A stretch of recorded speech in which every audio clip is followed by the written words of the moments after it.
that I think even Alex O'Connor, as a well-known YouTube atheist, he's recognizing, as I have, that new atheism is a spent phenomenon, that effectively it sort of overplayed its hand and actually it didn't provide the kind of answers people needed. And so I think even if you've got a lot of these kind of secular intellectuals who definitely haven't become Orthodox Christians, nevertheless they're no longer really atheists anymore. And that's the difference. A lot of them are describing themselves as something like lapsed atheists. They're saying, actually, I can't kind of subscribe any longer to this kind of purely materialist view of reality. That a lot of people want something. They're talking about transcendence.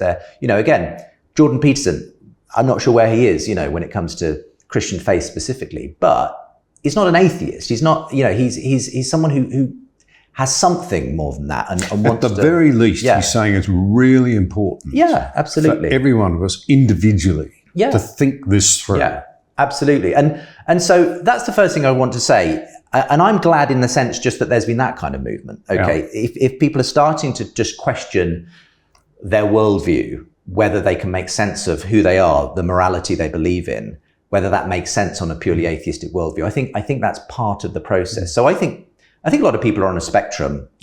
And I think there are some people who, as Alex says, are sort of talking about Christianity in terms of its utility, its value in culture. It's perhaps a useful fiction, and that might be someone like a Jonathan Haidt maybe might say, I absolutely confirm the value of religion and the way, but I can't believe it. It's not something.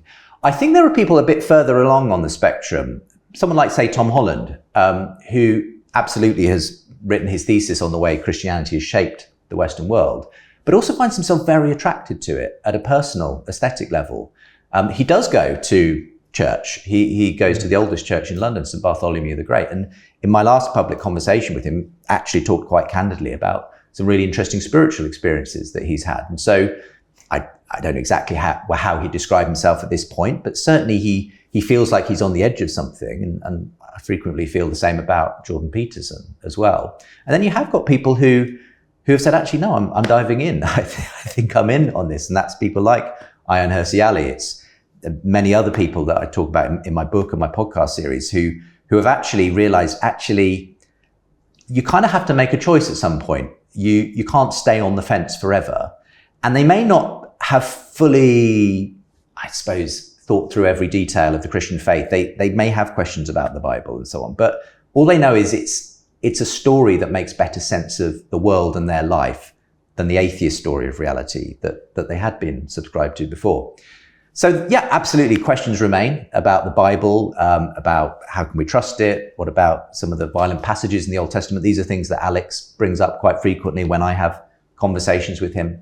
And I just think, at the end of the day, we just need to become better readers of Scripture. And too often, I think, Christians have sometimes been boxed in by new atheists like Dawkins, who want them to take a very sort of almost fundamentalist view of Scripture itself, and to sort of, and then it's easy to beat them with a stick and say, look at the early chapters of Genesis. Can't you see this is an anti-scientific book? Well, maybe let's just take a more nuanced reading of Scripture and ask, well, what are those early chapters of Genesis trying to tell us about the world and about God and so on? And I find that very quickly you'll find actually that the Bible makes an awful lot of sense. Now, it doesn't mean that everything is sewn up and tidy, but especially with someone like Alex and Dawkins, when I find them particularly critiquing, say, the Old Testament, and it's some of the moral stuff you find in there, some of the warfare, violence, and so on, I do want to point out to them, the reason you find this disturbing is because you live in a Christian culture. It's the very morality the Bible gave you with which you now criticize those parts of the Old Testament that you find troublesome. So it's a sort of, for me, you can't get away from the Christian element of the way in which we just engage everything in the Western world. It's there in the background the whole time. And fascinatingly, again, on my podcast series that accompanies the book, I interviewed a fascinating convert from communist China, a woman called Jenny.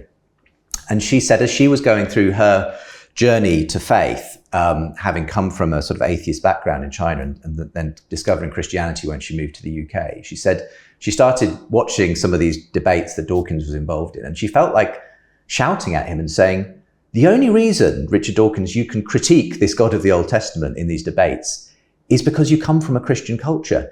That God that you're sort of berating there would have been perfectly acceptable in my culture. A God who squashes people, who, does what he wants, who's, your critique of power and everything else. She said, he can only make these arguments against God because he's essentially a very Christian atheist. And I just found that fascinating, that someone, if you like, who's not been steeped in Western culture can see from the outside that these are very Christian critiques, if you like, of the Old Testament.